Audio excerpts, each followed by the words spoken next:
Иако е тешко да се поверува дека водородните технологии може да се сместат на две тркала, јапонската голема четворка реши заеднички да развива такви агрегати.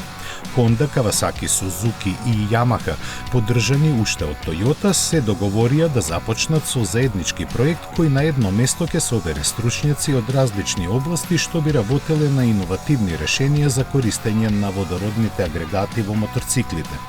Новоформираната организација истакна 3 примарни области на кои ќе се фокусираат во истражувањето и развојот, при што на секоја компанија и се доделени специфични одговорности. Нивната поделба е конкретна и прецизна, што со оглед на упорноста на јапонците во воведувањето на нови технологии ветува практични резултати. Она што недостига засега се реповите кои тие би можеле да се очекуваат, што заради бледите стартни позиции е сосема разбирливо.